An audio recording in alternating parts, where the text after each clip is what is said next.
जी, अस्सलाम वालेकुम। हेलो।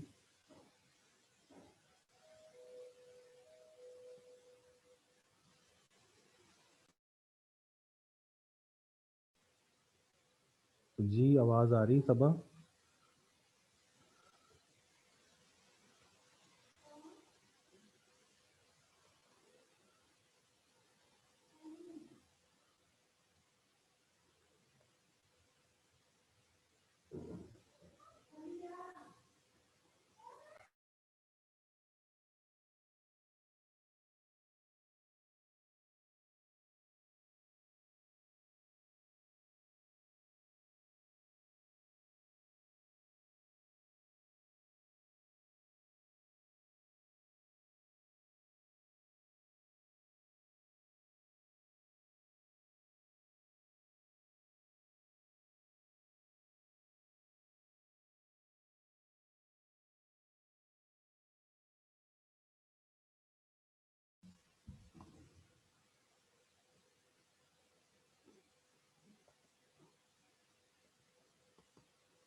जी, बिस्मिल्लाहिर्रहमानिर्रहीम, अस्सलाम वालेकुम। आज हम लोगों ने एक नया सेक्शन शुरू करना है अपनी बुक का। और ये लास्ट सेक्शन है, आप लोग जानते हैं। और ये मैक्रो इकोनॉमिक्स कॉन्टेक्स्ट के हवाले से है। इसमें हमारे पास 3 चैप्टर्स हैं जो हम लोगों ने डिटेल से पढ़ने। तो इसमें जो पहली चीज़ है, पहला चैप्टर है, वो चैप्टर नंबर 12 है जो हम डिस्कस करेंगे। तो एक चीज़ आपने ज़हन में रखें कि जो मैक्रो इकोनॉमिक्स है, मैक्रो का मतलब होता है लार्ज। इसका मतलब ये है कि जब हम मैक्रो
जी, तो मैं डिस्कस कर रहा था आप लोगों से कि मैक्रो इकोनॉमिक्स आज हमने शुरू करना है और इससे रेलेवेंट हमारे पास तीन चैप्टर्स हैं, चैप्टर नंबर 12, 13 एंड 14।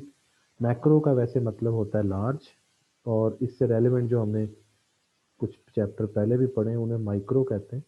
माइक्रो कहते हैं कि जो बिल्कुल ही छोटा होता है, इन 1 million part of anything. 1 million part of anything is called micro, MICRO, micro. और ये जो मैक्रो है ये लार्ज के मानों में आता है। तो इसका मतलब ये है कि जब हम दो चीज़ें पढ़ते हैं, एक माइक्रो इकोनॉमिक्स और एक मैक्रो इकोनॉमिक्स, तो माइक्रो इकोनॉमिक्स के अंदर ये होता है कि हम जो इश्यूज होते हैं, इकोनॉमिक इश्यूज, उनको हम स्मॉल लेवल पे देख रहे होते हैं, यानी एक इंडिविजुअल लेवल पे देख रहे होते हैं, एक फर्म के लेवल पे देख रहे होते हैं, कंज्यूमर के लेवल पे देख रहे होते हैं। लेकिन जब हम इकोनॉमी को एज ए होल देखते हैं, इकोनॉमी को एज ए होल देखते हैं, या इकोनॉमिक जो इश्यूज हैं, इकोनॉमिक इश्यूज को हम एज ए होल देखते हैं, इन एग्रीगेट देखते हैं।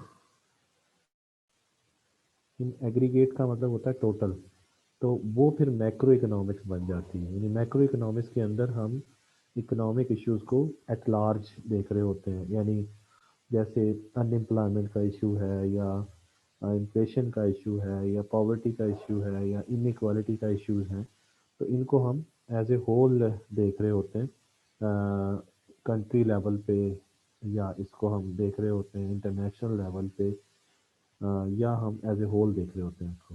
तो बहरहाल ये तो मैंने थोड़ा सा तारुफ करवाया। जो मैक्रो इकोनॉमिक्स है, ये इकोनॉमिक्स की वो ब्रांच है जिसको इस्टेब्लिश किया था एक इकोनॉमिस्ट ने, और उस इकोनॉमिस्ट का नाम है JM केन्स। JM केन्स, जैसे आप लोगों ने law of demand, law of supply वगैरह पढ़ा था, तो वो माइक्रो इकोनॉमिक्स से रेलिवेंट थी। और उसको मार्शल का नाम आपने सुना था, डॉक्टर अल्फ्रेड मार्शल। तो ये जो मैक्रो इकोनॉमिक्स हैं या मैक्रो इकोनॉमिक इश्यूज हैं, इनको मैक्रो इकोनॉमिक्स को जिसने प्रमोट किया है, उस इकोनॉमिस्ट का नाम है जॉन मेनार्ड केन्स, जिसे हम JM केन्स कहते हैं। इसने ये भी, इसका ताल्लुक भी यूके से ही है, और इसने 1936 में एक बुक लिखी थी, जनरल थ्योरी उसे कहते हैं आम अल्फाज में। और उसमें उसने मैक्रो इकोनॉमिक्स को प्रॉपरली एक सब्जेक्ट के तौर पर,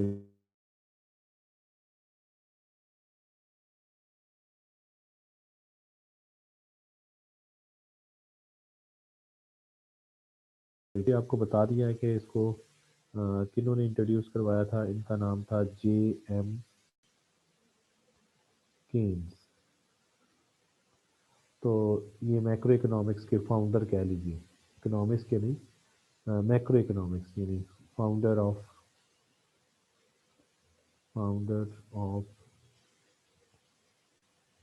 मैक्रो इकोनॉमिक्स। ठीक है जी, फाउंडर ऑफ मैक्रो इकोनॉमिक्स। अच्छा, इसमें ये होता है कि हमने ये देखना होता है कि जैसे मैंने भी आपको कहा कि इसमें हम इकोनॉमिक इश्यूज को इन एग्रीगेट देखते हैं, और इकोनॉमिक इश्यूज में जैसे इन्फ्लेशन है, पूरी कौम का मसला है। इसी तरीके से बेरोज़गारी है, यानी अनएम्प्लॉयमेंट। इस तरह इकोनॉमिक ग्रोथ है। तो ये वो मसाइल हैं, या ये वो चीज़ें हैं जिनके ऊपर मैक्रो इकोनॉमिक्स जो है वो फोकस करती है। पॉवर्टी है, ठीक है ना जी। तो ये सारे इश्यूज को हम देखेंगे। इसी तरीके से बैलेंस ऑफ पेमेंट्स वगैरह है, ये हमने पिछले लेक्चर में भी थोड़ा बहुत डिस्कस किया था। तो बहरहाल ये थोड़ा सा तारुफ है जो मैंने अभी आपको करवाया है। अच्छा, अब हम अपने चैप्टर को शुरू करते हैं, और दिस इज चैप्टर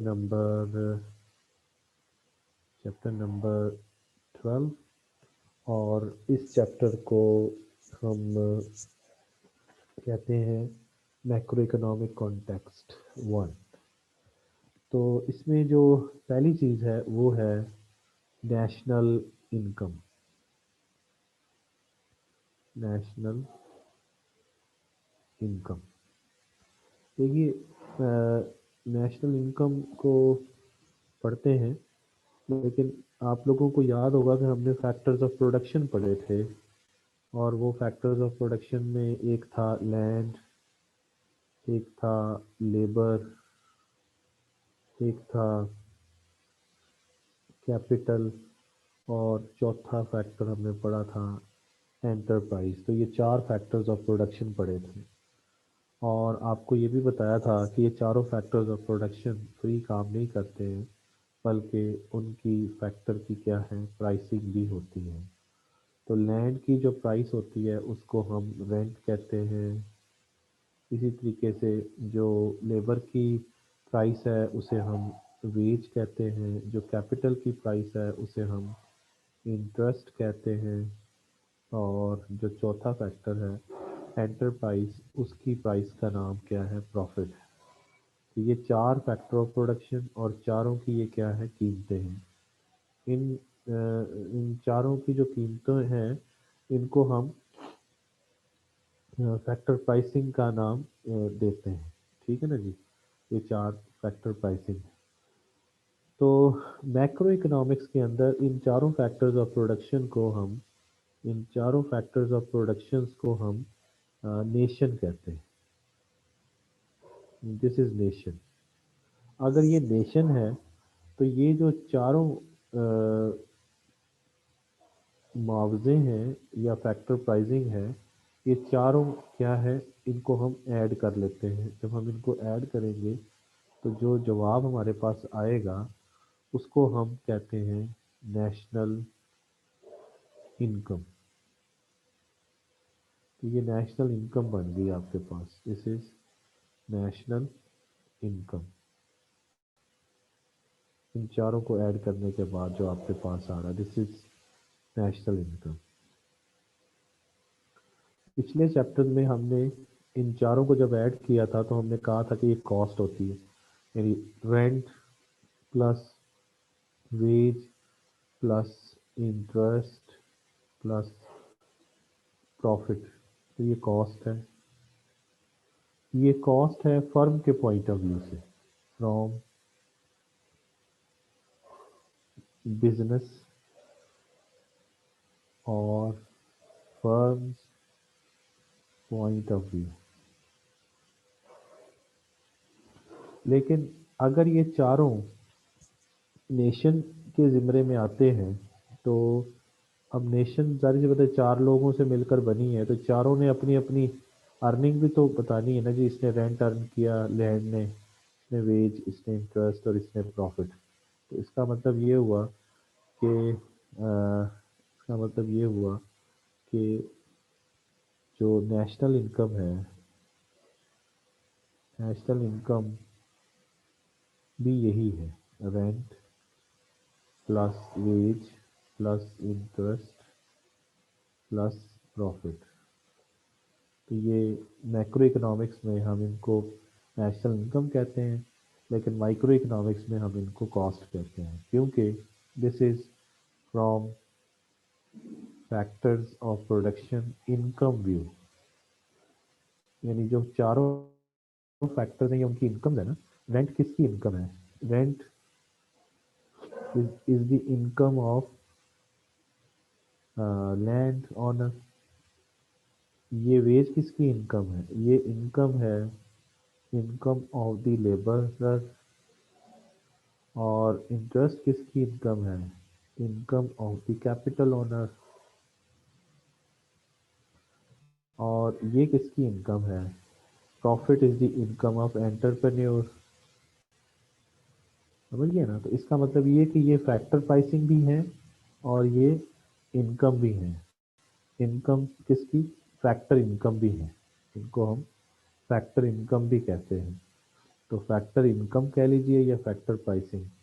तो जो फर्म के पॉइंट ऑफ व्यू से देखेंगे तो फर्म कहेगी कि ये हमारी कॉस्ट है, लेकिन फैक्टर्स जब ये अर्न करेंगे तो लैंड ओनर की इनकम क्या है, लैंड ओनर की इनकम जो है, लैंड ओनर की इनकम जो है वो रेंट है, इसी तरीके से लेबरर की इनकम वेज है, कैपिटल ओनर की इनकम इंटरेस्ट है, और एंटरप्रेन्योर की इनकम का नाम प्रॉफिट है। तो इन सारी इनकम्स को अगर हम ऐड कर लें, इन सारी इनकम्स को हम ऐड कर लें तो ये क्या बन जाएगी, ये नेशनल इनकम बन जाएगी। क्योंकि इन चारों फैक्टर्स को ऐड कर लें तो क्या बन जाता है, तो फिर नेशन बन जाती है। इन चारों फैक्टर्स को ऐड करें तो नेशन बन जाती है, इन चारों फैक्टर्स की इनकम को ऐड करें तो नेशनल इनकम बन जाती है।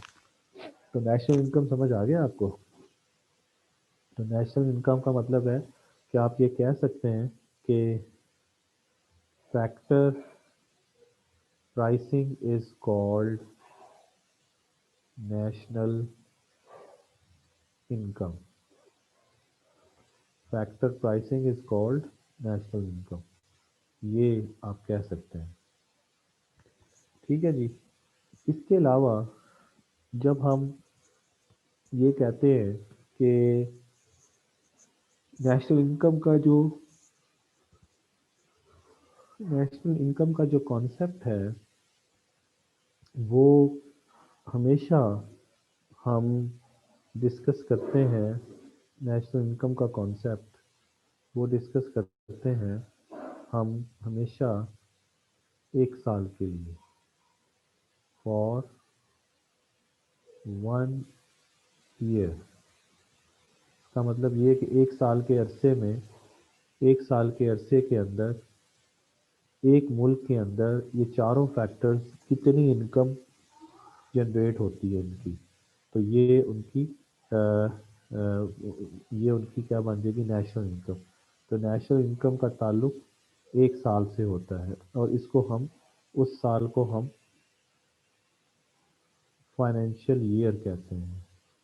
और पाकिस्तान का जो फाइनेंशियल ईयर है वो आपको पता है, वो 1 जुलाई से लेके 30 जून तक होता है। इसका मतलब ये है कि 1 जुलाई से लेके 31 दिसंबर तक 6 माह बनते हैं, और फिर 1 जनवरी से लेके 30 जून तक फिर 6 माह बनते हैं। तो ये 6 माह और 6 माह 12 महीने, यानी 1 ईयर बन जाता है। तो पाकिस्तान का 6 महीने इधर है, 6 महीने उधर है। जैसे इस वक्त जो फाइनेंशियल ईयर चल रहा है वो चल रहा है 2020-21। तो इसका मतलब ये है कि 6 महीने इधर के हैं और 6 महीने इधर के हैं। तो ये शुरू कब हुआ था, ये 1 जुलाई 2020 से शुरू हुआ है, और 31 दिसंबर तक 2020 तक 6 माह हो जाएंगे, अभी होने वाले हैं जैसे आजकल। और फिर यकम जनवरी से शुरू करके 30 जून तक ये 6 माह और हो जाएंगे। तो पाकिस्तान का ये बजट, इसको बजटरी ईयर भी कहते हैं, इसको फाइनेंशियल ईयर भी कहते हैं। और इसी एक साल के अंदर ही हम नेशनल इनकम की कैलकुलेशन करते हैं, यानी एक साल के अंदर किसी भी मुल्क के अंदर कितनी जो है वो चारों फैक्टर्स ऑफ प्रोडक्शन ने कितनी इनकम जनरेट की। देखें, ये जो चारों फैक्टर्स हैं, इनको जो इनकम मिल रही है, जाहिर सी बात है इन्होंने कुछ ना कुछ किया तो इसको इनकम मिल रही है ना, कि ये चारों फैक्टर्स ऑफ प्रोडक्शन ने मिलकर क्या किया है, यानी 4 जो फैक्टर्स ऑफ प्रोडक्शन है आर प्रोड्यूसिंग समथिंग, है ना, are producing goods and services in the economy. जो भी ये एक साल के अरसे में in in the economy, in 1 year, है ना, इन 1 ईयर, तो तभी तो उनको पैसे मिले हैं, रेंट मिला है, वेज मिला है, इंटरेस्ट मिला है और प्रॉफिट। इसका मतलब इनको काम करने के बदले में, और इन्होंने क्या किया, इन्होंने प्रोड्यूस किया है गुड्स एंड सर्विसेज। तो गुड्स एंड सर्विसेज प्रोड्यूस करने के नतीजे में इनको क्या मिला है, इनको ये चारों चीज़ें मिली हैं, रेंट मिला है, वेज मिला है। और ये 4 फैक्टर्स ऑफ प्रोडक्शन ने गुड्स एंड सर्विसेज को प्रोड्यूस करके क्या उसका मुआवजा लिया है, और मुआवजे ये हैं, यानी रेंट लिया है या वेज ली है या इंटरेस्ट लिया है या प्रॉफिट लिया है। लेकिन ये एवं तो नहीं मिल रहा है ना, इन्होंने कुछ ना कुछ प्रोड्यूस किया है, और जो कुछ इन्होंने प्रोड्यूस किया है एक साल के अरसे में, उस गुड्स एंड सर्विसेज को भी नेशनल इनकम कहते हैं। समझ गए? जो कुछ इन्होंने प्रोड्यूस किया है वो भी नेशनल इनकम है, और उस प्रोड्यूस करने के बदले में जो इनको इनकम मिली है वो भी नेशनल इनकम है।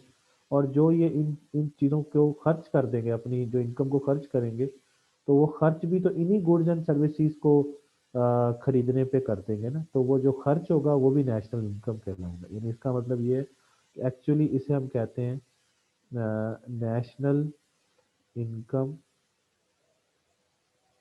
आइडेंटिटी।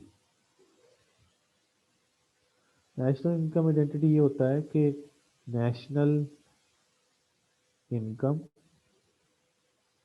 बराबर होती है नेशनल आउटपुट के,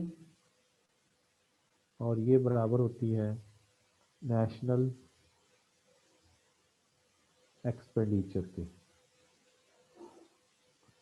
मीनिंग दैट कि जो कुछ प्रोड्यूस होता है, जो कुछ प्रोड्यूस होता है गुड्स एंड सर्विसेज के अंदर किसी शक्ल में, उसके बदले में इन चारों फैक्टर्स को पैसे मिलते हैं, और यही पैसे वो फिर खर्च कर देते हैं। और इनकी वैल्यू आपस में क्या होती है? बराबर होती है। इन तीन निशान का मतलब है इज एग्जैक्टली इक्वल टू। इसको आइडेंटिटी भी बोलते हैं, या इज एग्जैक्टली इक्वल टू भी बोलते हैं। तो इसका मतलब national income is exactly equal to national output. और फर्ज कर लें जो जो उन्होंने आउटपुट प्रोड्यूस की है, आउटपुट मतलब कि गुड्स एंड सर्विसेज प्रोड्यूस की हैं, वो 100 रुपये मालियत की हैं, तो 100 रुपया ही इनको मिल जाएगा। किस तरह? मतलब 100 रुपये ही इनकम बनेगी किसकी? चारों फैक्टर्स की। यानी इसमें इसका मतलब ये है कि 25 का रेंट फॉर एग्जांपल, 25 का वेज, 25 का इंटरेस्ट, और 25 का जो है वो प्रॉफिट फर्ज कर लीजिए। तो ये सारे ऐड कर लें, तो ये रेंट है, ये वेज है, ये इंटरेस्ट है, ये प्रॉफिट है। तो ये जितनी गुड्स एंड सर्विसेज ये प्रोड्यूस करते हैं उनकी मालियत निकाल ली जाती है, यानी वैल्यू, और वही इनमें डिस्ट्रीब्यूट हो जाती है। और यही जो 100 रुपया ये फिर खर्च कर देते हैं, तो एक्सपेंडिचर भी कितना हो जाएगा? 100 रुपया। तो 100 रुपये ही एक्सपेंडिचर होगा, 100 रुपया ही इनकम होगी, और 100 रुपये ही गुड्स एंड सर्विसेज की वैल्यू होगी। तो ये नेशनल इनकम आइडेंटिटी कहलाता है। ठीक हो गया? और इसका मतलब ये हुआ कि आपकी ये नेशनल इनकम आपको क्लियर हो गया। अच्छा, मज़ीद थोड़ा सा मैं आपको बुक से भी रिवाइज करवा दूँ। देखें बुक से, ये आपके सामने बुक आ गई। इसके अंदर बताया जा रहा है कि नेशनल इनकम क्या है। तो नेशनल इनकम के हवाले से ये बताया गया, तो द द वैल्यू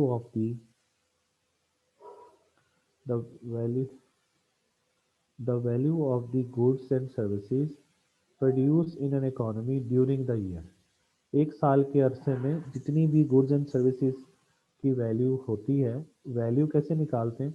वैल्यू आपको पता है, वैल्यू का फार्मूला होता है प्राइस को आउटपुट से मल्टीप्लाई कर देते हैं तो वैल्यू आ जाती। तो क्वांटिटी जितनी भी गुड्स एंड सर्विसेज प्रोड्यूस होंगी उनको प्राइस से मल्टीप्लाई करेंगे तो value of the goods and services आ जाएगी जो एक साल के अंदर में प्रोड्यूस हुई है। इसको हम नेशनल आउटपुट एक्चुअली कहेंगे। इसको क्या कहेंगे? नेशनल आउटपुट, या वैल्यू ऑफ नेशनल आउटपुट। लेकिन मैंने अभी आपको बताया कि जितनी वैल्यू ऑफ नेशनल आउटपुट होती है उतनी ही चारों फैक्टर्स ऑफ प्रोडक्शन को इनकम मिल जाती है उसके बराबर ही। यानी 100 रुपये की नेशनल आउटपुट है तो 100 रुपये ही नेशनल इनकम आएगी, और तो इसलिए दोनों बराबर हैं, और 100 रुपये ही खर्चा होगा तो नेशनल एक्सपेंडिचर भी 100 ही होगा। यहाँ पर इसने नेशनल इनकम को जो डिफाइन किया है वो आउटपुट के मेथड के ज़रिए किया है। एक्चुअली ये जो नेशनल इनकम को मेजर करने के तरीके हैं ना, नेशनल इनकम को मेजर करने के 3 तरीके होते हैं। यानी ये चूँकि आपकी किताब में डिटेल से नहीं बताया गया, तो मैं भी उतना ही बता रहा हूँ जितनी ज़रूरत है। मेजरमेंट ऑफ नेशनल इनकम 3 तरह से होती है। एक को हम कहते हैं income method. Income method income method ये है, जो भी मैंने शुरू में समझाया ये वाला, ये इनकम मेथड है। क्योंकि रेंट इनकम है किसकी? लैंड की। वेज इनकम है लेबर की। कैपिटल इनकम है, इंटरेस्ट इनकम है कैपिटल की। और प्रॉफिट इनकम है एंटरप्राइज की। तो ये जो हमारे पास इन चारों को जमा करके नेशनल इनकम आपके पास आई थी ना, ये वाली, ये एक्चुअली इनकम मेथड के जरिए की है। और ये वाली बात जो मैं कर रहा था, ये इनकम मेथड है। और दूसरा जो मेथड है वो उसे हम कहते हैं आउटपुट मेथड। तो आउटपुट मेथड ये है जो मैंने अभी आपसे डिस्कस किया, कि जितनी गुड्स एंड सर्विसेज प्रोड्यूस हुई हों उनकी वैल्यू निकाल लें। तो यानी प्राइस को क्वांटिटी से मल्टीप्लाई करके वैल्यू निकाल लें, तो वो आउटपुट मेथड है। और वो भी उसका जवाब भी 100 ही आएगा। इसलिए नेशनल इनकम, नेशनल आउटपुट को भी नेशनल इनकम ही कह दिया जाता है। और फिर जितनी गुड्स एंड सर्विसेज प्रोड्यूस हुई होती है उतनी ही उस पर अखराजात होते हैं। इसको हम एक्सपेंडिचर मेथड कहते हैं। तो तीनों से जवाब क्या आना है? तीनों मेथड से नेशनल इनकम ही आना है। इस इनकम मेथड से जो आना है उसको नेशनल इनकम कह देंगे। आउटपुट मेथड से जो आना है उसको नेशनल आउटपुट कह देंगे। और जो एक्सपेंडिचर से आना है उसको नेशनल एक्सपेंडिचर कह देंगे। और अभी बताया कि नेशनल इनकम और नेशनल आउटपुट और नेशनल एक्सपेंडिचर, ये नेशनल इनकम आइडेंटिटी कहलाती। तीनों से जवाब सेम आता है। ठीक हो गया जी? तो ये क्लियर होगी बात। तो आपको जब नेशनल इनकम को मेयर करना है, तो आप ये आउटपुट मेथड के मुताबिक भी डेफिनेशन बता सकते हैं, इनकम मेथड के मुताबिक बता सकते हैं, एक्सपेंडिचर मेथड के मुताबिक भी बता सकते हैं। इनकम मेथड के ऊपर आप कहेंगे कि जितनी भी एक मुल्क के अंदर गुड्स एंड सर्विसेज प्रोड्यूस हुई हैं, वो उनकी जो वैल्यू है वो नेशनल इनकम है।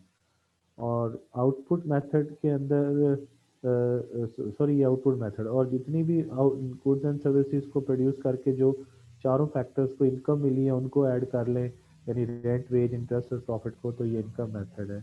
और जितनी आप उन गुड्स एंड सर्विसेज पे अखराजात करते हैं उन अखराजात को ऐड कर लें, तो वो एक्सपेंडिचर मेथड बन जाएगा, यानी नेशनल एक्सपेंडिचर। लेकिन ये तीनों आपस में बराबर आएंगे। इसका जवाब भी 100 आएगा तो इसका भी जवाब 100 आएगा, तो इसका जवाब भी 100 ही आएगा। ठीक है ना जी? अच्छा, अब जो अगली चीज़ है वो ये कि इसको बुक से ज़रा देखें। इसमें यहाँ पे ये बताया गया है कि जो नेशनल इनकम है the value of the goods and services. और यहाँ पे आप एक चीज़ ऐड कर लें, इसे हम कहते हैं the value of final goods and services. ठीक है ना जी? फाइनल कहते हैं कि जिस पर मज़ीद कोई प्रोसेस ना हो। तो हमने गुड्स एंड सर्विसेज कौन सी लेनी है? जो कि फाइनल होती हैं, यानी इंटरमीडिएट गुड्स नहीं लेनी और जो रॉ मटेरियल है वो नहीं लेना, फाइनल गुड्स लेनी है। और उनकी वैल्यू निकाल लेनी है जो एक साल के अंदर आपके मुल्क में प्रोड्यूस हुई हैं। उनकी वैल्यू को एक्चुअली तो कहेंगे नेशनल आउटपुट, लेकिन चूंकि नेशनल आउटपुट किसके बराबर होती है? नेशनल इनकम के, तो उसको फिर नेशनल इनकम भी कह सकते हैं। क्योंकि नेशनल इनकम और नेशनल आउटपुट और नेशनल एक्सपेंडिचर एक ही चीज़ है। अब अगला क्वेश्चन ये है कि नेशनल इनकम को मेजर करना क्यों ज़रूरी है? तो उसकी वजह ये है कि दुनिया में कोई भी गवर्नमेंट हो या सेंट्रल बैंक हो उस मुल्क का, वो अपनी इकोनॉमिक एक्टिविटी को मॉनिटर करते हैं और वो देखते हैं कि आपकी इकोनॉमी में पिछले साल कितनी गुड्स एंड सर्विसेज प्रोड्यूस हुई थी, इस साल कितनी हुई है। इससे पता चलता है कि इकोनॉमी का कौन सा सेक्टर कितनी आउटपुट दे रहा है और कहाँ कहाँ पे आउटपुट में कमी आ रही है और उनके मसाइल क्या क्या हैं। जैसे नेशनल इनकम को जब मेजर करेंगे तो एग्रीकल्चर आउटपुट भी आएगी, इंडस्ट्रियल आउटपुट भी आएगी, सर्विसेज सेक्टर भी आएगा। तो जब आप इन सबको इनकी आउटपुट देखेंगे पिछले साल की और इस साल की, तो आपको पता चलेगा कि आपके मुल्क के अंदर इकोनॉमिक एक्टिविटी बढ़ रही है या कम हो रही है, या कौन सा सेक्टर बेहतर परफॉर्म कर रहा है और कौन सा सेक्टर बेहतर नहीं परफॉर्म कर रहा। दूसरा ये फ़ायदा होता है नेशनल इनकम को मेजर करने का कि आपको आपकी जो पॉपुलेशन है उसकी इकोनॉमिक स्टैंडर्ड ऑफ लिविंग पता चलता है कि आपका मुल्क का स्टैंडर्ड ऑफ लिविंग कितना है। जैसे आप किसी एक शख्स से इनकम पूछें तो आपको उस शख्स की इनकम से अंदाज़ा करके आप बता सकते हैं कि ये अमीर शख्स है या गरीब शख्स है। इस तरह जब आप किसी मुल्क की स्टैंडर्ड ऑफ लिविंग का अंदाज़ा लगाना चाहते हैं तो उस मुल्क की नेशनल इनकम से अंदाज़ा लगाते हैं कि वो किस कैटेगरी में आती है। फिर आप कहते हैं कि ये पुअर कंट्री है, या ये मिडिल इनकम कंट्री है, या लोअर इनकम कंट्री है, या ये हाई इनकम कंट्री है। तो वो फिर उसके मुताबिक आप उसको ग्रेड दे देते हैं और फिर उससे आप अंदाज़ा लगाते हैं कि इस मुल्क के अंदर कितने लोगों को जॉब मिली हुई है उसी डाटा से, और कितना वो कंट्री अपने रिसोर्सेज को यूज़ कर रहा है। ये सारी गाइडेंस भी मिलती है। फिर जो है अगली चीज़ ये होती है कि जो पिछले साल आपके पास एक्टिविटी करने के नतीजे में आपको पता चलता है कि आपकी इकॉनमी कितनी ग्रो कर रही है, तो इकोनॉमिक ग्रोथ रेट भी आप कैलकुलेट कर सकते हैं।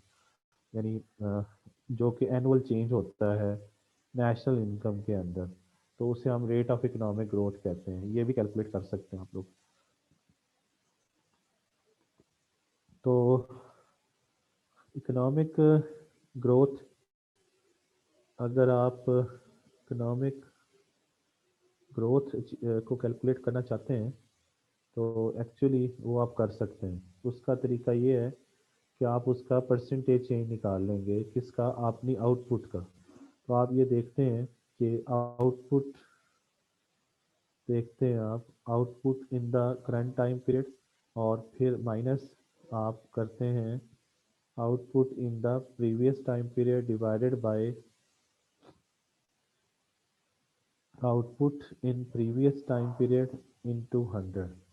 तो ये आपके पास आ जाता है आउटपुट ग्रोथ रेट का फॉर्मूला। तो आउटपुट ग्रोथ रेट या इकोनॉमिक ग्रोथ भी कहते हैं इसको।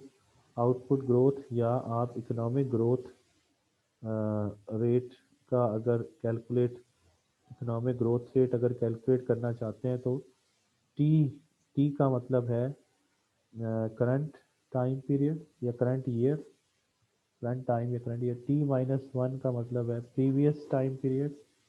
प्रीवियस टाइम मीन्स एक साल पीछे, तो प्रीवियस ईयर कह लीजिए। करंट टाइम का मतलब करंट ईयर हो जाएगा अगर ईयर वाइज कर रहे हैं, क्योंकि नेशनल इनकम को ईयर वाइज किया जाता है। और ये प्रीवियस ईयर कह देंगे। तो प्रीवियस ईयर किसी भी सेक्टर की आउटपुट और करंट टाइम उसकी आउटपुट और प्रीवियस से डिवाइड करके आप ग्रोथ रेट फाइंड करना कर सकते हैं। ये आपके पास ग्रोथ रेट का फार्मूला आ गया। इससे आप एनुअली देख सकते हैं कि ग्रो कर रही है इकोनॉमी या नहीं कर रही है। और अगर करंट टाइम की आउटपुट और प्रीवियस टाइम पीरियड की आउटपुट बराबर हो जाए तो ग्रोथ रेट ज़ीरो आएगा। मीनिंग दैट कि जितनी पिछले साल आउटपुट प्रोड्यूस हुई थी इस साल भी उतनी ही प्रोड्यूस हुई है। यानी अगर फर्स्ट कर लें कि 2000 यूनिट इस साल प्रोड्यूस हुए हैं और 2000 ही पिछले साल हुए थे, तो आपके पास जो ग्रोथ रेट आएगा वो आएगा 0%। तो 0% ग्रो किया है, इसका मतलब करंट और प्रीवियस सेम है। तो इस तरह अगर करंट आपकी 2500 है और प्रीवियस 2000 है, तो आप देखेंगे कि आपका जो ग्रोथ रेट आएगा वो पॉजिटिव आएगा। इसी तरीके से अगर फॉर एग्जांपल करंट जो है 15 है और प्रीवियस ज़्यादा है उससे, तो आप देखेंगे कि ग्रोथ रेट क्या आएगा, नेगेटिव में आएगा, नेगेटिव परसेंटेज में आ जाएगा। ठीक है ना जी, नेगेटिव परसेंटेज में। तो ग्रोथ रेट इसका मतलब जीरो भी हो सकता है, पॉजिटिव भी हो सकता है, नेगेटिव भी हो सकता है, डिपेंडिंग अपॉन के करंट वैल्यू क्या है, प्रीवियस क्या है, करंट वैल्यू क्या है, प्रीवियस क्या है, और उसके मुताबिक ग्रोथ रेट आपके पास आ जाएगा।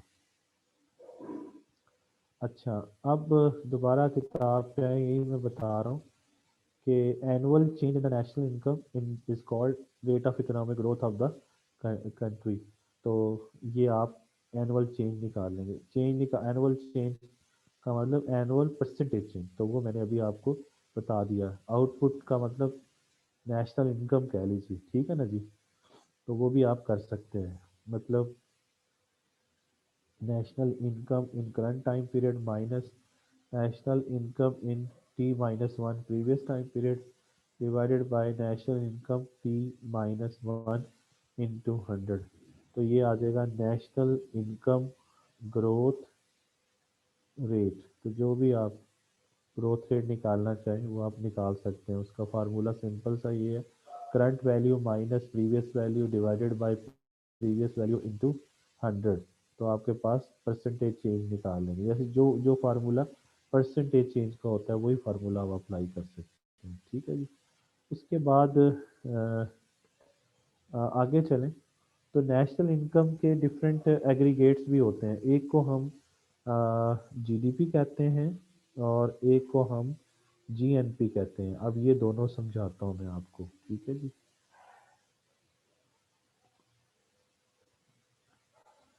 तो दो चीज़ें समझने वाली हैं।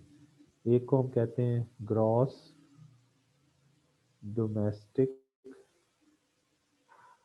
प्रोडक्ट और एक को हम कहते हैं ग्रॉस नेशनल प्रोडक्ट। इसको हम कहते हैं जीडीपी और इसको हम कहते हैं जीएनपी। तो ये दो चीज़ें हैं हमारे पास। तो ये एग्रीगेट्स हैं, इनको हम कहते हैं एग्रीगेट्स ऑफ नेशनल इनकम। देखें, ये एग्रीगेट्स तो बेशुमार हैं। मैं कुछ आपको मजीद भी समझा देता हूँ जो कि आपकी किताब में नहीं भी है। लेकिन पहले ये समझिए कि एक तो इसमें है ग्रॉस ग्रॉस। तो ये पहले ग्रॉस को समझते हैं। तो ग्रॉस का मतलब है टोटल, टोटल। अच्छा, फिर इसमें देखें प्रोडक्ट और प्रोडक्ट। तो ये दोनों में ये सेम है, ग्रॉस ग्रॉस, प्रोडक्ट प्रोडक्ट, ठीक है ना जी। तो प्रोडक्ट क्या है? प्रोडक्ट का मतलब है प्रोडक्शन, और प्रोडक्शन का मतलब क्या है? Goods and services. तो अब बाकी देख रहे हैं क्या चीज़ रह गई है। एक चीज़ रह गई है डोमेस्टिक और एक जो है वो नेशनल है। इन दो को समझ लें तो हमें अगली चीज़ें भी समझ आ जाएंगी।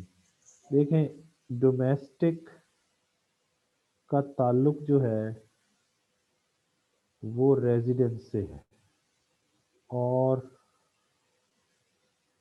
नेशनल का ताल्लुक जो है वो सिटीजनशिप से है। ये बात समझें, डोमेस्टिक का ताल्लुक रेजिडेंस से है और नेशनल का ताल्लुक किससे है? सिटीजनशिप से है। तो डोमेस्टिक का मतलब ये है जिसे आप कहते हैं रिहायशी, यानी आप कहाँ के रहने वाले हैं। और सिटीजन का मतलब ये होता है शहरी।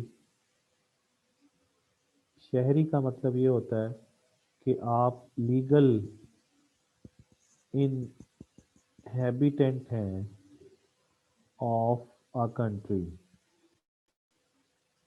यानी इसका मतलब ये है कि आप उस मुल्क के कानूनी तौर पर बाशिंदे हैं। कानूनी तौर पर जो आप उस मुल्क के बाशिंदे होते हैं उसे हम शहरी कहते हैं या सिटीजन। और वो कौन होता है सिटीजन? हु हैव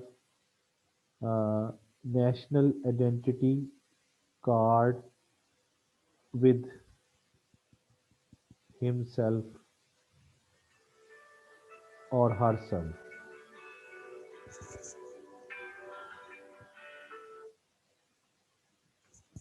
समझ गए? National identity card with himself और हर सेल्फ। तो ये सिटीजनशिप कहते हैं उसको। तो इसका मतलब ये है कि जैसे मेरे पास CNIC जिसे कहते हैं, कंप्यूटराइज कहते हैं, नेशनल आइडेंटिटी कार्ड, तो मेरे पास भी नेशनल आइडेंटिटी कार्ड है, आपके पास भी है पाकिस्तान का, तो we are the citizen of Pakistan, we are the citizen of Pakistan. तो हम, इसका मतलब we are the national of Pakistan. और लेकिन अब हम फॉर्चुनेटली, हम पाकिस्तान, हमारे पास दो स्टेटस हैं। एक ये कि हमारे पास हम सिटीज़न भी हैं क्योंकि हमारे पास अब हमारे मुल्क का शनाख्ती कार्ड है, हम इस मुल्क के बाशिंदे हैं। और दूसरा, हम इस मुल्क में रहते भी हैं। तो हम we are the citizen of Pakistan and we are the resident of Pakistan. तो हम पाकिस्तान के रेजिडेंट भी हैं, ठीक है ना जी। तो इसका मतलब हमारे पास दो स्टेटस है। तो हम पाकिस्तान के लीगल इनहेबिटेंट भी हैं और हम पाकिस्तान के रेजिडेंट भी हैं, हम पाकिस्तान में रहते भी हैं। तो बहरहाल ये दोनों चीज़ें, लेकिन ऐसा मुमकिन हो सकता है जैसे हम बाहर चले जाते हैं, फॉर एग्जांपल यूके चले जाते हैं, तो यूके जाने के बाद हम क्या कहलाएंगे? हम कहलाएंगे कि we are the citizen of Pakistan but resident in UK. यानी हम पाकिस्तान के तो शहरी हैं लेकिन रिहाइश पजीर कहाँ पे हो सकते हैं? हम रिहाइश पजीर यूके में हैं, यानी रेजिडेंट ऑफ यूके। इस तरह आप सऊदीया चले जाएं, तो सऊदीया में आपका क्या स्टेटस होगा कि citizen of Pakistan but resident of Saudi Arabia. इसी तरीके से जब आप देखते हैं कि एक शख्स अमेरिका से पाकिस्तान आता है, उसका क्या स्टेटस होगा पाकिस्तान में, तो उसे कहेंगे citizen of USA but resident in Pakistan. Citizen तो पाकिस्तान का है, सॉरी, सिटीजन तो यूएसए का है लेकिन पाकिस्तान का रेजिडेंट है, पाकिस्तान में रह रहा है। ये दोनों में फर्क समझ आ गया आपको कि रेजिडेंट और शहर में सिटीजनशिप में क्या फ़र्क है? तो इसका मतलब ये है कि जब हम यहाँ पर डोमेस्टिक का वर्ड यूज़ करते हैं, तो डोमेस्टिक का ताल्लुक किससे है, ये ज़रा अपने ज़हन में बिठाएं कि डोमेस्टिक का ताल्लुक जो है वो रेजिडेंसी से है, और नेशनल का जो ताल्लुक है वो सिटीजनशिप से है। ये दो लफ्ज़, ये दो लफ्ज़ जो आप समझ रहे हैं, ये दो लफ्ज़ समझने के लिए आपको ये दो लफ्ज़ मैंने अभी आपको समझाए हैं कि इसका ताल्लुक किससे है और इसका ताल्लुक किससे है। इसका मतलब कि आप जब डोमेस्टिक की बात करेंगे तो ये पाकिस्तान है, तो ये पाकिस्तान का फॉर एग्जांपल मैप है, एम मैंने बना दिया। तो इस पाकिस्तान के मैप के अंदर, अब ये फॉर एग्जांपल ये पाकिस्तान है और पाकिस्तान के हम क्या है, रेजिडेंट हैं। तो इसका मतलब ये है कि जब हम ग्रॉस डोमेस्टिक प्रोडक्ट की बात करेंगे तो हम ये कहेंगे कि किसी मुल्क के अंदर रहने वाले लोगों ने जितनी टोटल प्रोडक्शन की है, जितनी टोटल आउटपुट प्रोड्यूस की है, वो जीडीपी है। जीडीपी समझ आया आपको? जीडीपी का मतलब डोमेस्टिकली, डोमेस्टिकली मीन्स कि इस मुल्क के रहने वाले लोगों ने। अब इस मुल्क के अंदर रहने वाले कौन है? इस मुल्क के अंदर रहने वाले कोई भी हो सकता है, वो मैं भी हो सकता हूँ, आप भी हो सकते हैं, इंग्लैंड के लोग भी हो सकते हैं, ऑस्ट्रेलिया के लोग भी हो सकते हैं, न्यूजीलैंड के भी हो सकते हैं, पाकिस्तान की लेकिन वो सारे, उनका सबका जो एक स्टेटस होगा वो होगा रेजिडेंट ऑफ पाकिस्तान। तो रेजिडेंट ऑफ पाकिस्तान का लफ्ज जब भी आएगा तो फिर इसका मतलब ये है कि हम बाउंड्रीज की बात कर रहे हैं कि पाकिस्तान की बाउंड्रीज के अंदर अंदर, तो पाकिस्तान की बाउंड्री यही है ना, इस बाउंड्री के इस बाउंड्री के अंदर अंदर, इस बाउंड्री के अंदर अंदर, इसी के अंदर अंदर जो भी लोग रह रहे हैं, जो भी लोग रह रहे हैं, जो भी, उनका एक ही स्टेटस है। और उनको क्या कहेंगे? उन उन लोगों को कहेंगे रेजिडेंट्स ऑफ पाकिस्तान। तो इसका मतलब रेजिडेंट ऑफ पाकिस्तान ने जितनी भी टोटल आउटपुट प्रोड्यूस की है, रेजिडेंट ऑफ पाकिस्तान ने जितनी टोटल आउटपुट प्रोड्यूस की है, वो क्या कहलाएगी? जीडीपी ऑफ पाकिस्तान कहलाएगी। इस बाउंड्री के अंदर अंदर अंदर इस बाउंड्री के अंदर जो कुछ भी प्रोड्यूस हुआ है, और वो किन्होंने किया है, वो इधर इसके अंदर सारे पाकिस्तानी, पाकिस्तान के लोग तो नहीं है ना, ये सारे पाकिस्तानी यानी सिटीजन, पाकिस्तान के सिटीजन भी हैं, लेकिन इधर हो सकता है कि यहाँ पे ऑस्ट्रेलिया का एक बंदा हो, चाइना का एक बंदा हो, न्यूजीलैंड का बंदा हो, ऑस्ट्रेलिया का बंदा हो, कोई जापान से आया हुआ हो, पता नहीं कितने लोग, लेकिन इन सबका एक ही स्टेटस है, और इनको क्या कहेंगे, इनको कहेंगे रेजिडेंट्स ऑफ पाकिस्तान।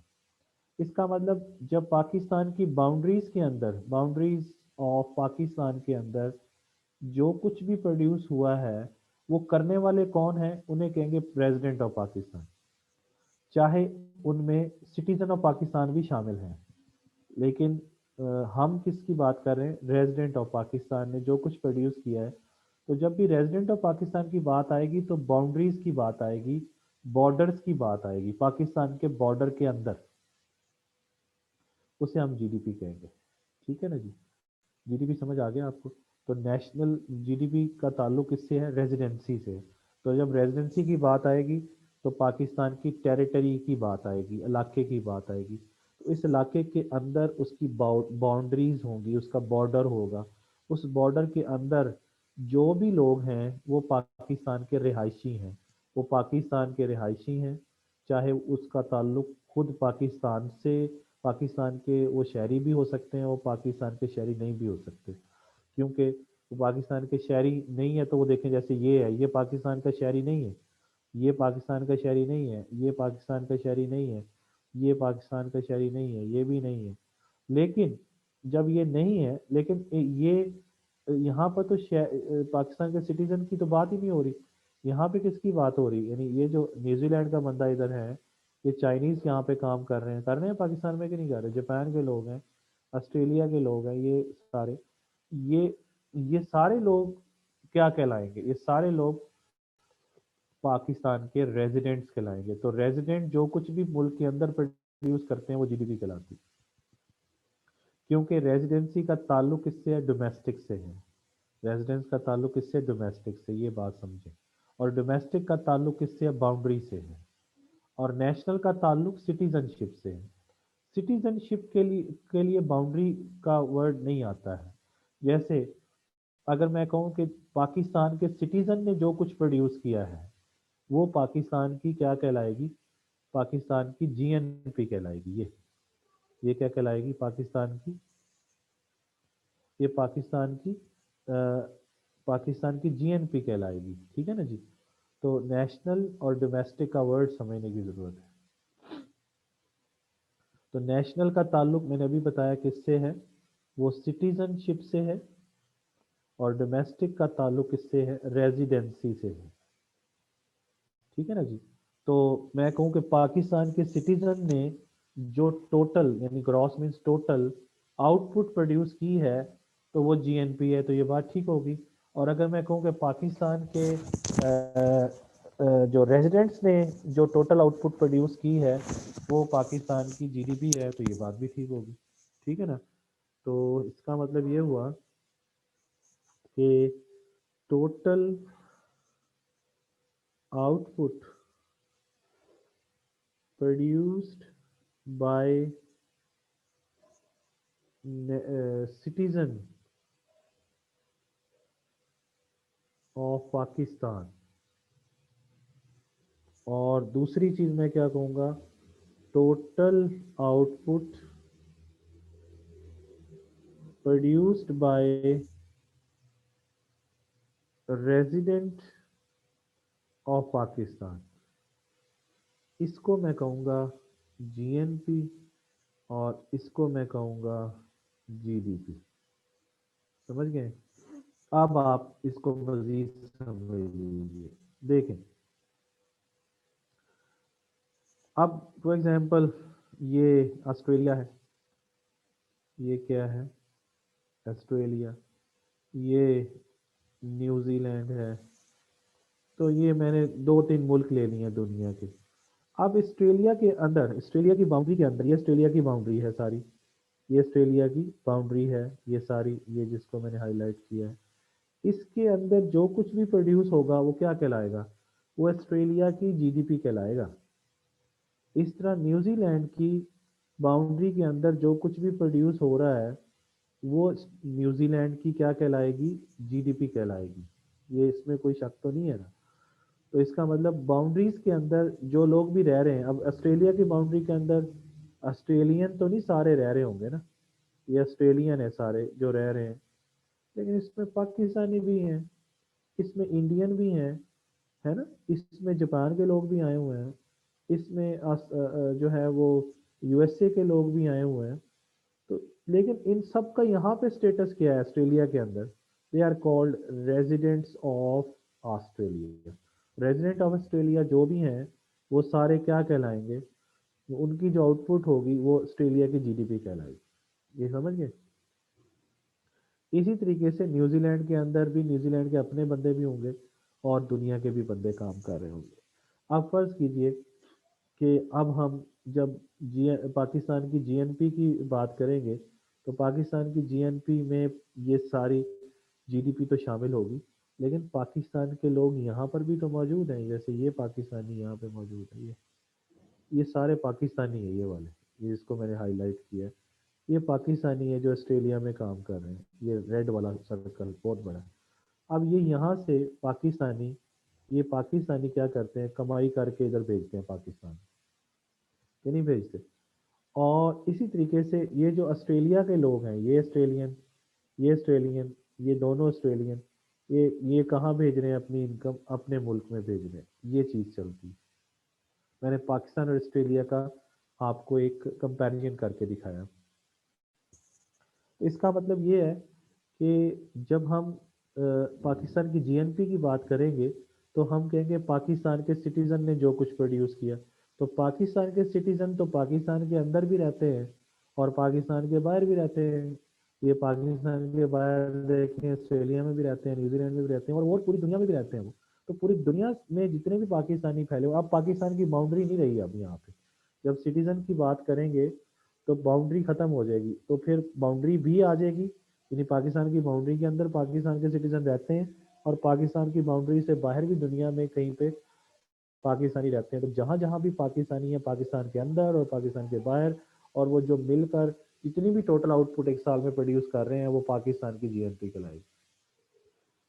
इसी तरीके से अगर कहते हैं पाकिस्तान की जीडीपी, तो फिर पाकिस्तान की बाउंड्री के अंदर अंदर जो कुछ पाकिस्तानी, पाकिस्तान के रेजिडेंट जो प्रोड्यूस करते हैं, तो पाकिस्तान के जो रेजिडेंट जो प्रोड्यूस करेंगे वो पाकिस्तान की जीडीपी कहलाएगी, यानी इस बाउंड्री के अंदर अंदर में।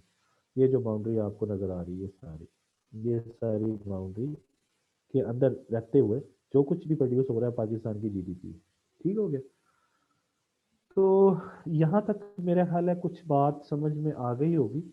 तो जीडीपी की जब हम, जैसे मैंने अभी आपसे कहा था ना कि नेशनल इनकम को जब हम मेजर करते हैं, तो नेशनल इनकम को मेजर करने के मैंने अभी बताया था कि तीन तरीके होते हैं। ये मैंने अभी आपको डिस्कस कर रहा था, नेशनल इनकम को मेजर करने के तीन तरीके, एक इनकम मेथड, एक आउटपुट मेथड, एक एक्सपेंडिचर मेथड। और ये जो मैंने अभी आपको बताया कि ये जो हम पढ़ रहे हैं अब, ये actually aggregates of national income है। तो इसका मतलब ये नेशनल इनकम के ही हिस्से हैं।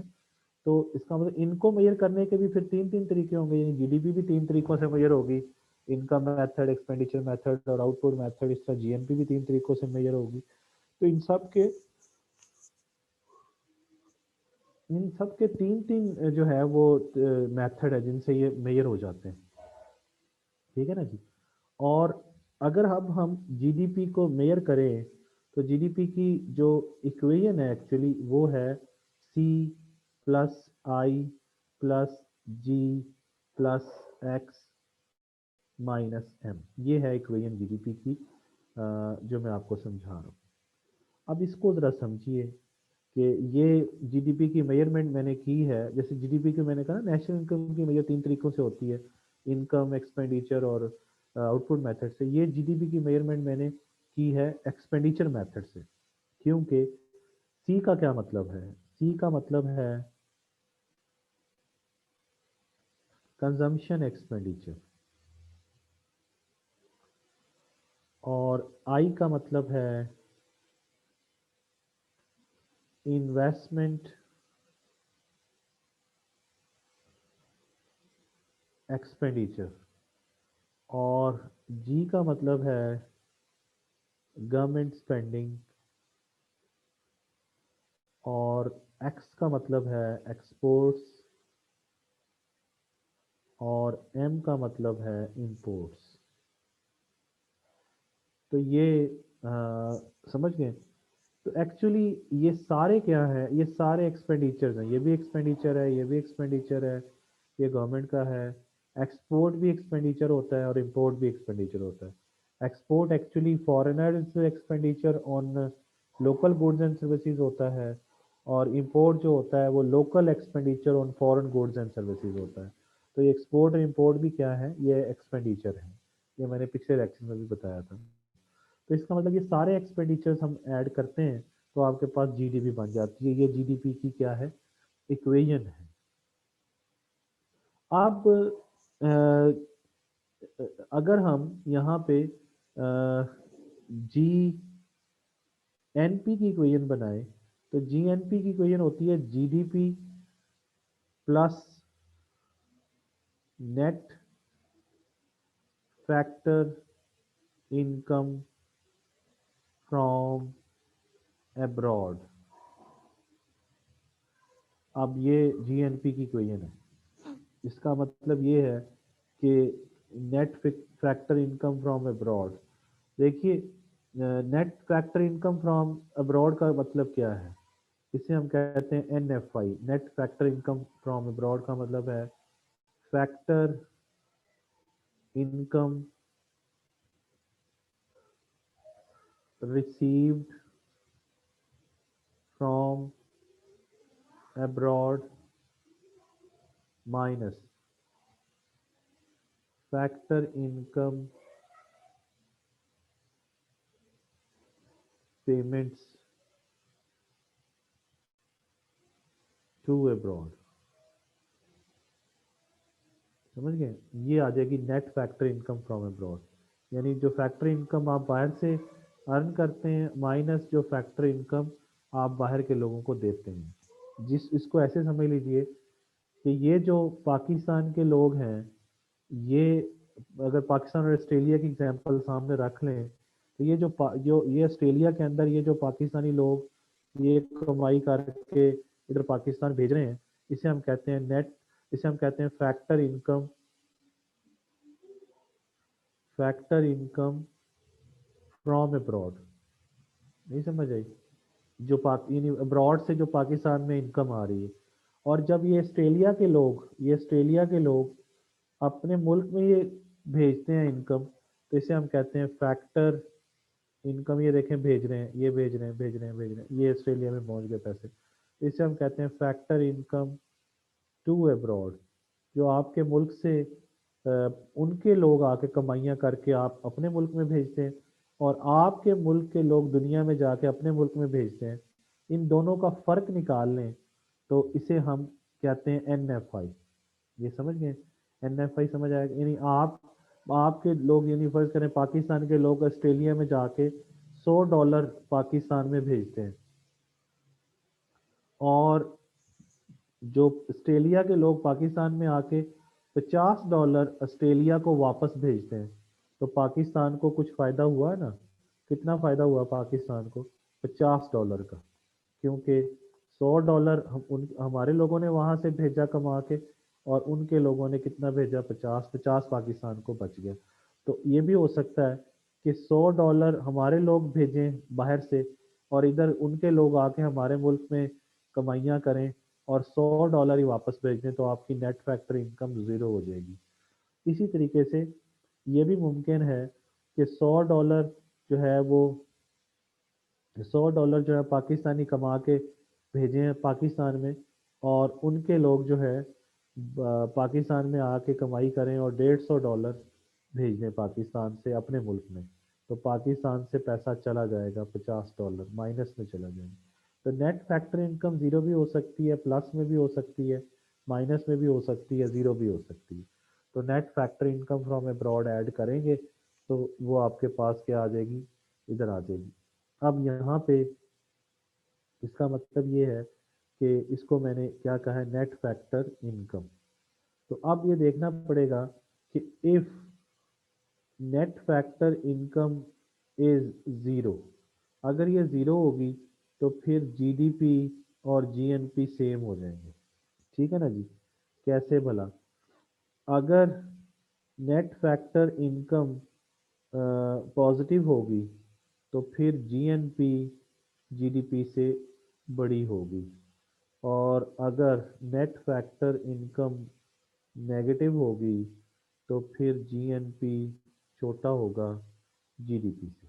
ये आप समझ लीजिए इक्वेशन क्या है, GNP is equal to GDP plus NFI, यही इक्वेशन है ना। और फर्ज कर लीजिए जीडीपी आपकी है 200 और नेट फैक्टर इनकम, ये पहली वाली बात कर लेते हैं, ज़ीरो है। तो जब ज़ीरो होगी तो जवाब क्या आएगा, 200। तो इस सूरत में देख लें, ये पहली सूरत में आपको नज़र आ रहा है कि जीडीपी भी 200 है और जीएनपी भी 200 है, सेम हो जाएगा ये वाली बात। ठीक है ना, ये जीडीपी और जीएनपी क्या हो जाएंगे, सेम हो जाएंगे यहाँ पे आपके सामने। अब दूसरा केस कि G N N F I positive करनी है, तो जीडीपी तो 200 ही है और एन एफ आई फर्ज कर लें 100 है। तो अब आपके सामने जीएनपी कितनी आ जाएगी, 300। अब आपके सामने ये देखें, इसका मतलब ये है कि अगर ये पॉजिटिव है तो ये दूसरा केस बन जाएगा कि एन एफ आई जब पॉजिटिव होता है तो जीएनपी, ये जीएनपी है, जीडीपी से बड़ी होती है, ये 300 बड़ा है 200 से। और तीसरा केस जो है वो ये है कि जीडीपी ये है और जीडी एनएफआई फर्ज कर लें नेगेटिव में है, और नेगेटिव कितनी है, फर्ज करें 50 ही है, तो ये जवाब आएगा 150। अब आपके सामने है कि जब ये नेगेटिव में होती है तो फिर जीडीपी जीएनपी से बड़ी हो जाती है, ये वाली केस। ठीक है जी। ये तीनों मैंने केसेस समझा दी, ये पहला केस है, ये दूसरा केस है, और ये तीसरा केस है आपके सामने। ठीक है, तो इसका मतलब ये है कि जीडीपी और जीएनपी में आपको फ़र्क समझ आ गया होगा कि इन दोनों में क्या डिफरेंस होता है। कोई इशू यहाँ पे हो तो मुझे बता दीजिएगा। तो ये आपके पास जीडीपी की इक्वेशन है, ये आपने याद करनी है कि इसमें कंजम्पशन एक्सपेंडिचर, जो आप गुड्स एंड सर्विसेज पे कंज्यूमर्स करते हैं उन्हें कंजम्पशन एक्सपेंडिचर कहते हैं। इसी तरह इन्वेस्टमेंट एक्सपेंडिचर होते हैं, जो कैपिटल गुड्स पर इन्वेस्टर करते हैं उन्हें इन्वेस्टमेंट एक्सपेंडिचर करते हैं कहते हैं। इस तरह गवर्नमेंट एक्सपेंडिचर करती है, गवर्नमेंट एजुकेशन पे खर्च करती है, हेल्थ पे करती है, डिफेंस पे करती है। यानी गवर्नमेंट के दो मेन कैटेगरीज होती हैं, एक डिफेंस एक्सपेंडिचर होता है, सॉरी एक एक नॉन डेवलपमेंट एक्सपेंडिचर होता है, एक डेवलपमेंट एक्सपेंडिचर होता है, और फिर एक्सपोर्ट और इंपोर्ट भी एक्सपेंडिचर होते हैं, मैंने अभी आपको बताया। एक्सपोर्ट फॉरेनर्स का एक्सपेंडिचर होता है लोकल गुड्स के ऊपर, और जो इंपोर्ट होता है वो आपका आपके मुल्क के लोगों का एक्सपेंडिचर होता है फॉरेन गुड्स के ऊपर। तो ये सारी चारों चीज़ें, पांचों चीज़ें, ये पांचों जो एस्पेक्ट हैं, ये पांचों के पांचों पांचों जो हैं ये एक्सपेंडिचर को शो कर रहे हैं। एक्चुअली इसका मतलब ये है कि इस जगह पे हमने जीडीपी की जो मेजरमेंट की है वो एक्सपेंडिचर मेथड के जरिए की। अच्छा, अब इसमें मज़ीद जो बात समझने वाली है वो ये है कि ये दो कॉन्सेप्ट तो हमने पढ़ लिए, यानी जीडीपी और जीएनपी, ग्रॉस डोमेस्टिक प्रोडक्ट और ग्रॉस नेशनल इनकम या प्रोडक्ट। तो इसके साथ दो नेट भी होते हैं, यानी जीडीपी पढ़ लिया और जीएनपी पढ़ लिया। अब इससे हम एक और बना सकते हैं जिसे हम कहते हैं एनडीपी, और फिर हम उसे कहते हैं एनएनपी। ठीक है, तो ये देखें तो इसमें आपको नज़र आएगा कि ये दोनों ग्रॉस हैं, ये ग्रॉस है, ये भी ग्रॉस है, लेकिन ये दोनों क्या है, नेट है। तो ग्रॉस से जब आप नेट फाइंड करते हैं तो उसका तरीका एक सिंपल सा होता है कि हम ग्रॉस में से जब डेप्रीसिएशन माइनस कर दें तो वो नेट आ जाता है। जैसे मुझे अगर फाइंड करना है नेट डोमेस्टिक प्रोडक्ट, तो नेट डोमेस्टिक प्रोडक्ट का फार्मूला होगा जीडीपी माइनस डेप्रीसिएशन अलाउंस। और अगर मैंने नेट नेशनल प्रोडक्ट फाइंड करना है तो मुझे जीएनपी में से डेप्रीसिएशन अलाउंस को माइनस कर देना है, बस ये फार्मूला याद करना है आपने। तो जब भी ग्रॉस से नेट फाइंड करना है तो उसका तरीका क्या है, deduct the depreciation from gross, gross में से डेप्रीसिएशन माइनस कर दें तो आपके पास नेट आ जाएगा, समझ गए। तो तो ये क्या है, इसको हम कहेंगे नेट डोमेस्टिक प्रोडक्ट, और इसे हम कहेंगे नेट नेशनल प्रोडक्ट।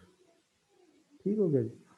तो यहाँ तक मेरा ख्याल है बातें आपको समझ आ गई होंगी।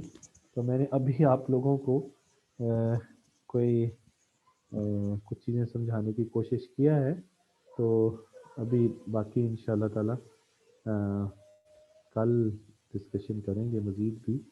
लेकिन अभी आप ज़रा नोटिस कीजिए कि मैंने आपको सिर्फ ये चंद लाइनें समझाई हैं, नेशनल इनकम और ये जीडीपी और जीएनपी, लेकिन इसमें एनडीपी और एनएनपी शामिल नहीं था, वो मैंने खुद समझाया आपको।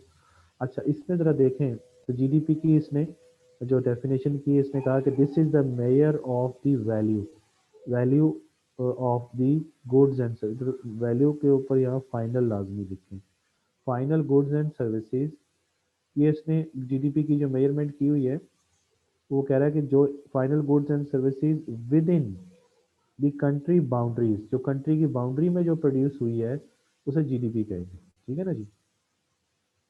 और जीएनपी के हवाले से उसने कहा कि जी वो आउटपुट है जो कि कंट्री की पॉपुलेशन ने प्रोड्यूस की है। तो इसमें वो कहता है कि वो अर्निंग फ्रॉम अब्रॉड भी शामिल है। तो वो इसने अपने तरीके से दोनों को बता दिया कि विद इन दी बाउंड्रीज, और ये फिर कंट्रीज पॉपुलेशन, पॉपुलेशन तो कहीं पे भी रह सकती है ना।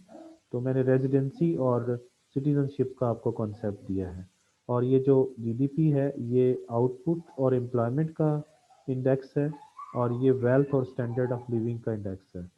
तो मतलब ये कि जीडीपी जो है वो आउटपुट और एम्प्लॉयमेंट को शो कर रही होती है, किसी मुल्क में कितनी आउटपुट प्रोड्यूस हुई और कितने लोगों ने उसको प्रोड्यूस किया। और जो जीएनपी है वो ये बताती है कि आपके जो सिटीज़न है उन्होंने कितनी आउटपुट प्रोड्यूस की है, और उसका उस मुल्क के रहने वाले की जितनी जीएनपी ज़्यादा होगी उनकी स्टैंडर्ड ऑफ लिविंग या वेल्थ उतनी ही ज़्यादा होगी। तो बस हमने आज ये 7 लाइनें पढ़ी हैं अभी आपके सामने। बाकी हम इंशाल्लाह ताला 1.2 से कल से शुरू करेंगे। ठीक है जी। कोई क्वेश्चन आप करना चाहें तो मुझे बता दीजिए, मैं क्वेश्चन आपका सुन लूँगी। जी, रियल जीडीपी और नॉमिनल जीडीपी आपके फ़िलहाल तो इधर नहीं है सिलेबस में, तो एंड पे देखेंगे, अगर कोई टाइम बचा तो मैं आपको करा दूंगा अगर आपको शौक है, अदरवाइज़ तो कोई ज़रूरत नहीं है अली असगर साहब। ठीक है, कोई और सवाल है तो बता दीजिए ताकि फिर हम हम्म, जवाब दें, वरना इसको वाइंड अप करते हैं जैसे कहें।